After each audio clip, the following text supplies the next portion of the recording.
안녕하세요. 의심 사용 설명서 시간입니다. 오늘 시간에는요, 의심이라고 하는 것이 우리에게 어떤 것인지, 왜 필요한 것인지, 어떻게 사용할 것인지 가장 처음으로 인트로로서 중요한 말씀들을 여러분들께 전해 드리도록 하겠습니다. 여러분, 의심 종종 하시나요? 자, 이렇게 질문 드리면 아마 이런 생각을 하실 수가 있습니다. 의심? 나는 그런 거 안 하는데. 나는 의심 같은 거 없는 사람이야. 나는 믿음이 아주 좋은 사람이야. 라고 그렇게 생각하실지 모르겠습니다. 정말 그런가? 한번 제가 질문 드리죠. 여러분 혹시 카톡 같은 거 사용하시나요? 여러분께서 카톡을 누군가한테 보내셨는데 누군가 그분께서 카톡을 읽었는데 대답하지 않는 그런 경우가 생기면 어떤 생각이 드시죠? 우리가 그런 경우를 뭐라 부르죠?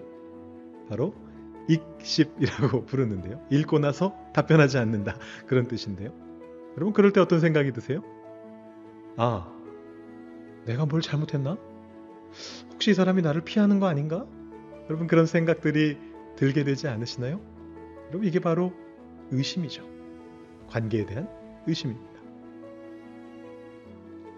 자, 또 다른 예를 한번 들어드릴까요? 지금 이 유튜브 영상 여러분 무엇으로 보고 계시죠? 아마 대부분의 경우 스마트폰으로 보시게 될 텐데요. 여러분 이 스마트폰을 사실 때 아무 의심 없이 누가 그냥 추천해주면 야 이게 제일 좋대 이렇게 추천해주면 그냥 그거 가져다가 쓰시나요? 보통은 안 그러죠. 이 스마트폰 같은 경우 오랫동안 같이 쓸 거기 때문에 내가 손에 늘 들고 다녀야 될 것이기 때문에 이것저것 따져보게 될 겁니다. 스펙은 어떠한지, 무게는 어떤지, 어떤 성능을 갖고 있는지, 이것이 내가 사용하고자 하는 용도에 가장 맞는 건지 하나하나 따져보고 제작사에서 이렇다라고 말하는 게 있으면 그런 것들도 의심해 보면서 가장 좋은 것을 찾기 위해서 애쓰게 되겠죠. 그것도 의심입니다.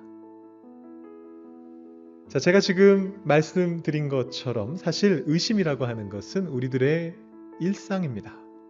의심은 일종의 생존 본능 같은 것입니다. 우리는 언제나 의심하면서 살아갑니다. 그래야 우리가 삶을 살아갈 수 있기 때문이죠. 그런데 참 신기한 일이 있습니다.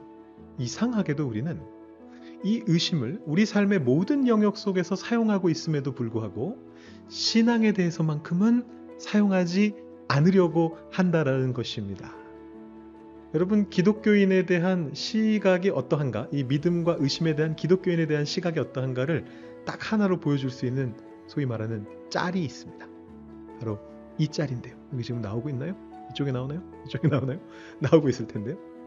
옛날에 먼 나라 이웃 나라라고 하는 유명한 작품이 있었습니다. 만화 작품인데요. 거기에 보면 세계 각지의 문화 같은 것들을 소개해 주는데 기독교인을 바라보는 일반인의 시각이 이렇다는 거죠. 주여 믿습니다! 이렇게 외치면서 맹목적으로 따르려고 하는 그런 모습이 기독교인이다라고 이렇게 보여주는 건데요. 여러분 우리가 이상하게도 우리 외부에서 우리를 볼 때도 그렇고 우리 스스로도 마찬가지인데 신앙에 있어서만큼은 의심은 해서는 안 돼. 의심은 죄야. 이런 입장을 보이는 분들이 많이 있다라는 것입니다. 제가 그런 분들을 위해서 오늘 준비한 게 뭐냐면요. 도마라고 하는 사람을 준비했습니다. 영어 이름 토마스의 어원이 된 그 분입니다. 여러분 잘 아시는 사도 도마입니다. 자, 여러분 사도 도마가 어떤 사람인가요? 바로 의심의 아이콘이죠. 예수님께서 부활하신 다음에 제자들이 모여있는 곳에 나타나셨는데 그때 도마는 그 자리에 없었습니다. 자, 예수님을 따르던 12제자 중에 한 사람 가룟 유다는 이제 예수님을 배반하고 가버렸고요. 죽게 되었고요. 남은 사람이 11명인데 그 중에 10명이 모인 곳에 예수님이 나타나셔서 내가 부활했다 말씀하셨습니다. 자, 그런데 어쩐 일인지 도마는 그 자리에 없었습니다.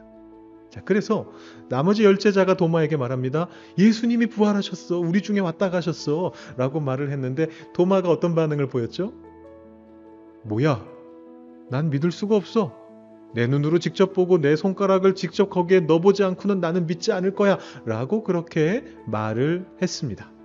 자, 그랬더니 예수님께서 그 다음에 11제자가 다 모여있는 상황 속에 나타나셨습니다. 그리고 나서 어떻게 하셨습니까? 도마에게 말씀하셨죠? 나를 봐라. 내 손과 내 옆구리에 손을 넣어봐라. 그리고 믿어라. 그러면서 이런 말씀을 덧붙이십니다. 보지 못하고 믿는 자는 복이 있도다. 라고 그렇게 말씀하십니다. 자, 우리가 그래서 이런 생각을 하게 됩니다. 아, 도마가 예수님한테 혼이 났구나. 괜히 의심했다가 혼이 났구나. 그러니까 우리는 절대 의심하지 말자. 예수님을 의심하지 말고, 하나님을 의심하지 말고, 신앙을 의심하지 말고 믿읍시다. 덮어놓고 믿읍시다. 그래야 우리가 예수님께 칭찬받아요. 라고 생각하게 됩니다. 근데 여러분, 이 성경의 말씀을 진지하게 다시 읽어보시면요, 도마는 예수님께 혼이 난 것 같지 않습니다. 그냥 예수님께서는 보지 못하고 믿는 자는 복이 있다라고 말씀하셨을 뿐이에요. 예수님께서 도마를 막 꾸짖으신다거나 비난하시거나 힐난하시거나 그런 장면은 성경에 나오지 않습니다. 대신에 그 이후에 어떤 일이 벌어지느냐? 여러분, 도마가 어떤 고백을 하는지 혹시 기억하시나요? 여러분, 이 고백은 짧으면서도 너무너무 중요한 고백이기 때문에 반드시 외우시면 좋을 것 같은데요. 이렇게 고백합니다. 나의 주님, 나의 하나님이십니다. 라고 그렇게 고백을 합니다. 자, 여러분, 이 고백은요, 성경 안에 나오는 모든 신앙 고백 중에 으뜸인 고백입니다. 여러분, 성경에 나오는 신앙 고백 중에 유명한 거, 여러분 잘 아시는 거 무엇이 있나요? 바로 베드로가 했던 신앙 고백이죠. 주는 그리스도시요 살아계신 하나님의 아들이시나이다. 이렇게 말하는 베드로의 고백이고요. 사실 우리가 기억하지 못하고 있지만 이 고백은 베드로뿐만 아니라 마르다도 했었습니다. 이 두 개의 고백이 최고봉이라고 생각하시는 분들이 많으셔요. 왜냐하면 예수님께서 그 고백을 들으시고 베드로를 엄청나게 칭찬하셨거든요. 그 위에 교회를 세우겠다 이렇게 말씀하셨거든요. 네, 여러분, 베드로의 고백은 어떤 내용입니까? 주는 그리스도시다. 주님께서 우리를 구원하시는 메시아시다. 그런 얘기고요. 그 다음에 살아계신 하나님의 아들이시다. 이건 어떤 고백이죠? 하나님과 비슷한 분. 하나님의 아들이란 얘기니까 하나님과 비슷한 분이십니다. 이런 고백입니다. 그냥 그 문맥만 놓고 보면 그런 뜻입니다. 자, 그런데 도마의 고백은 어떻습니까? 나의 주님입니다. 나를 다스리시는 분이십니다. 나의 통치자십니다. 이런 고백이고요. 두 번째 고백은 나의 하나님이십니다. 하나님 그분, 당신이십니다. 하나님 본인이십니다. 라고 그렇게 고백하고 있는 것이죠. 여러분, 이 고백이 얼마나 중요한 고백인지 아십니까? 여러분, 성경 전체를 통틀어서 예수님이 승천하신 후에 신학적으로 고백한 거 말고요. 예수님께서 눈앞에 있는 상태에서 그 예수님의 면전에서 당신이 하나님이십니다. 하나님 본인이십니다. 이렇게 고백한 사람은 도마가 유일합니다. 베드로의 고백보다도 더욱더 뛰어난 고백이 바로 이 도마의 고백입니다. 도마는 예수님을 만나보고서 이런 놀라운 고백을 한 겁니다. 나의 주님이시요 나의 하나님이십니다. 사실은 예수님께서 보지 못하고 믿는 자가 복되다라고 말씀하신 것은 도마를 대상으로 하신 말씀이 아닙니다. 예수님께서는 나중에 예수님이 승천하신 이후에 이 제자들, 예수님을 눈으로 보고 믿은 제자들을 통해서 듣고 믿게 될, 그러나 예수님을 직접 눈으로 보지는 못하고 전도받아서 듣고 믿음을 가지게 될 후세대를 향해서 하신 말씀이에요. 보지 못하고 믿는 자는 복되도다 라고 그렇게 말씀하신 것이 도마를 공격하려고 비난하려고 그 말씀을 하신 게 아닙니다.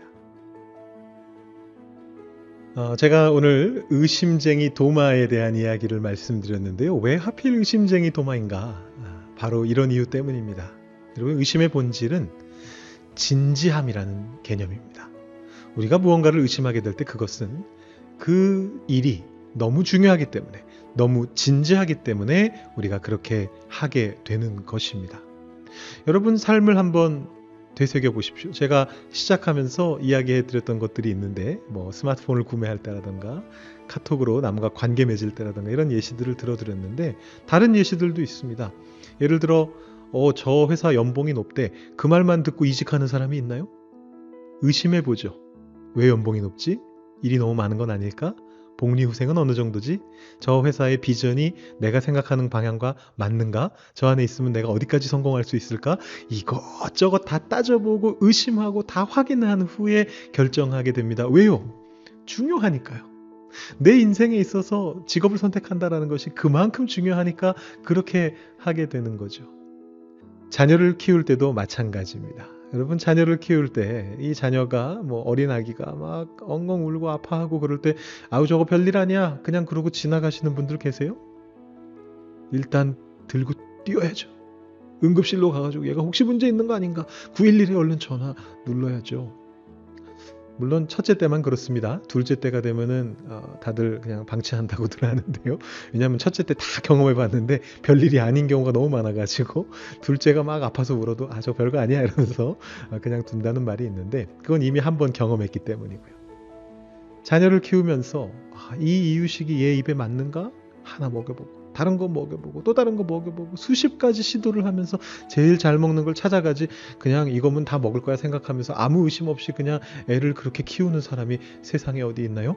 중요한 문제이기 때문에 진지해지고요. 진지해지면 반드시 의심을 하게 되어 있습니다. 신앙도 마찬가지입니다. 참 신기한 게 우리의 삶 속에서 우리는 모든 문제에 있어서 의심을 사용하면서도 신앙의 문제에 있어서만큼은 의심을 사용하지 않습니다. 그렇게 배워왔기 때문입니다. 의심은 나쁜 거야. 의심하면 신앙이 없어져. 의심하면 믿음이 무너지게 돼. 그러니까 절대 의심하지 마. 이렇게 배워왔기 때문입니다. 그런데 여러분, 세상을 살아가시면서 신앙의 문제에 부딪혀 보신 적이 한 번도 없으셨던가요?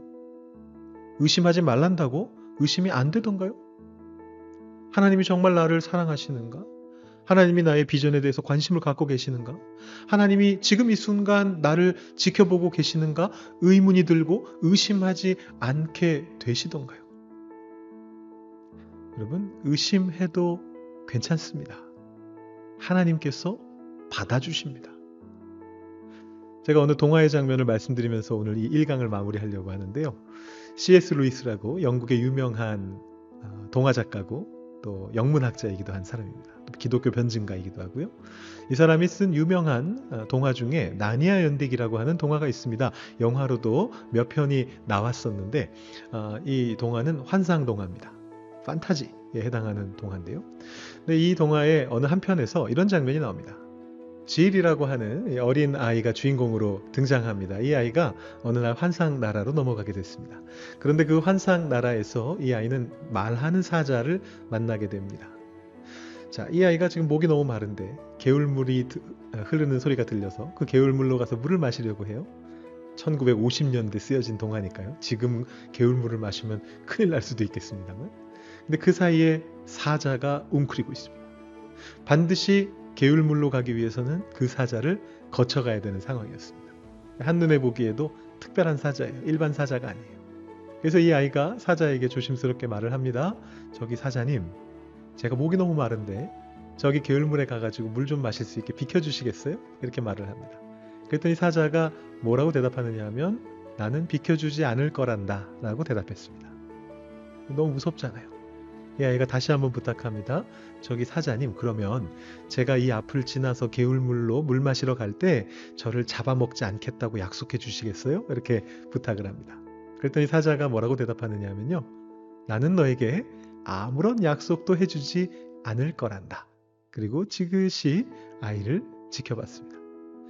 이 아이가 태어나서 일생일대의 결단을 내리게 되는데 그게 뭐냐면 그 사자 앞을 조심스럽게 지나가서 개울물에서 물을 마시는 것이었습니다.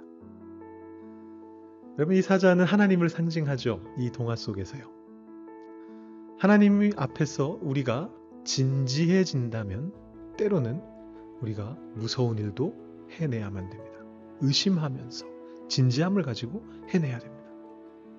이 사자는 아이에게 이렇게 물어본 겁니다. 너는 정말 지금 이 문제에 있어서 진지하냐? 너 목 마른 거 맞니? 너 정말 저 물이 없으면 안 될 만큼 진지하니? 만약에 내가 진지하다면 나에 대한 의심을 가지고서라도 이 앞을 지나갈 수 있어야 된다 라고 그렇게 이야기하고 있었던 거죠. 우리도 마찬가지입니다. 하나님께서는 때로 우리에게 답을 안 들려주실 때도 있어요. 의심스러울 때가 있습니다. 그럴 때에 우리가 그 의심을 포기할 필요는 없습니다. 하나님께 가져가면 됩니다. 의심을 가지고서라도 내가 이 문제가, 이 신앙이 나의 인생에 있어서 정말 중요한 문제라고 확신하면서 내가 그것을 하나님 앞에 가지고 나갈 때 그 의심을 하나님께서는 기꺼이 받아주신다라는 것입니다. 여러분, 의심을 버리실 필요 없습니다. 의심이 드는데 나 의심하지 않고 있어라고 굳이 그렇게 생각하시지 않아도 됩니다. 여러분의 인생 속에서 부딪히는 문제들을 그냥 하나님께 가져가시면 돼요. 의심과 함께. 괜찮습니다. 여러분의 의심보다 하나님이 훨씬 더 위대하신 분이시기 때문에 반드시 그 의심을 뚫고 그 의심 안에 여러분 마음속에 믿음을 주실 거예요. 하나님을 향하는 의심은 결코 불신으로 끝나지 않습니다. 하나님을 향한 의심은 확신으로 여러분들에게 믿음으로 주어지게 될 것입니다. 자, 우리가 앞으로 성경 속의 등장인물들을 통해서 우리의 신앙의 선조들이죠. 그리고 사실은 의심의 선조들이기도 한데요. 그분들을 통해서 하나님을 의심하고 나 자신을 의심하고 삶을 의심했던 이들이 어떻게 하나님 앞에 그 의심을 온전하게 가지고 갔었는지를 살펴보도록 하겠습니다. 그 첫 번째 시간, 오늘이 첫 번째 시간이네요. 그 두 번째 시간, 사도 마띠아에 대해서 나에 대한 의심이 들 때, 나의 정체성에 대한 의심이 들 때, 나의 자격에 대한 자격지심이 들 때 우리는 어떻게 하면 좋겠는가를 2화를 통해 여러분들께 말씀드리도록 하겠습니다. 2화는요 벌써 준비되어 있습니다. 이쪽인가요? 아무 쪽이든지 링크를 통해서 여러분 2화 내용을 함께 보실 수 있으면 좋겠습니다. 계속해서 의심 사용 설명서 함께 해주시기 바랍니다. 오늘 1화 여기서 마치겠습니다.